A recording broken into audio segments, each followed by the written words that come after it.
Retro racing reports from Ascot Park, 183rd in Vermont, in Gardena, California. Okay, we already talked about that. That's Los Angeles, not Gardena. The mailing address was in Gardena, just across the street. Either way, this was Sunday, December 31st, 1961, so New Year's Eve. On our program, we have Parnelli Jones on the cover, and Parnelli Jones autograph on the cover. That's fabulous. And our caption on here explains that this is JC Agajanian's first midget. How about that? Now, the midgets were running on the half-mile track this time around. There was no quarter-mile track as yet. That came a couple years later. Be sure to subscribe to this channel and like it and put your comments down below. We do have the complete race record for this event. It doesn't show up in the program. It was added to later in one of the big binders that I have. I understand my buddy Tim Kennedy spent a lot of time with CRA. He did a lot of work for them, and he was a very positive guy sometimes and not so good other times. So, hey, it came and went, but that happens when you're dealing with people. Just the same, here we go. A 1-2 punch.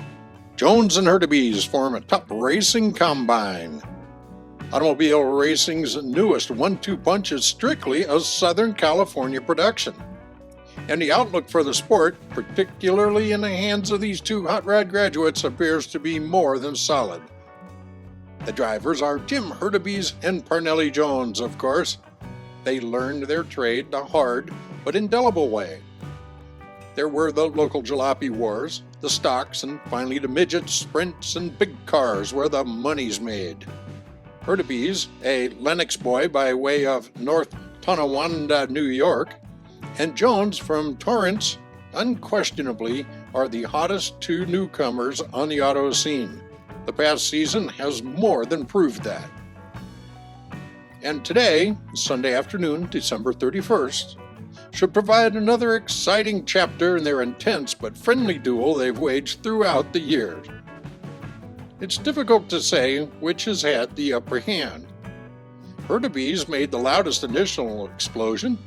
He arrived at Indianapolis in a splash of speed, quickly setting a track record of 149.056 miles per hour in qualifying. A broken connecting rod on the 185th lap finally put him out of the race.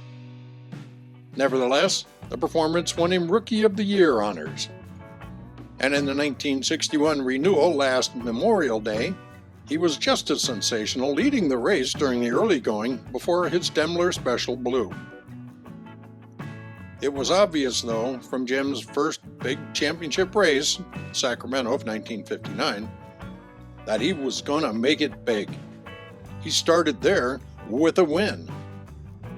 Parnelli, who's 4 months older at 28, started racing a year later than Jim, 1952, and was a year longer getting to Indianapolis. He had rejected 3 earlier rides at the Speedway before he finally found the car he wanted in the Agajanian Willard Battery Special this year, and he wowed him with it. Misfortune in the form of a flying bolt or piece of metal possibly prevented him from scoring a gigantic upset. He was struck, cut, and dazed by an object thrown up off the track while he was leading, and he eventually settled for 12th place. His veteran driving talent for a rookie stirred the old-timers. He shared Rookie of the Year honors with Bobby Marshman. And Parnelli recently closed out the 1961 Big Car campaign with his first victory. He was second a half dozen times in 2 years at Phoenix. The Hurtubise-Jones rivalry was never more evident nor thrilling than in the USAC Sprint Car Championships. The pair virtually monopolized the season, with Parnelli winning the title. He had 9 victories in 22 races, narrowly beating out Hurtubise, who won the season finale at Ascot Park before an overflow crowd. Well, that fine article was absolutely wonderful, and it outlined part of the excitement of the early 60s USAC circuit. We do have the complete race results here. And you notice if you're going through this, and we'll leave this up for a little bit for you, all of the race events were set by qualifying.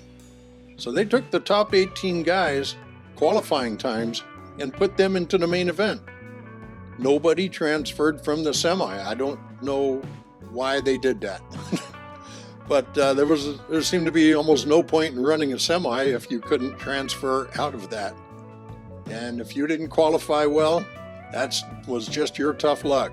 But that was the nature of the racing game in those days. Tim Kennedy put these notes together, and here they are for you. Be sure to like, subscribe, and comment down below.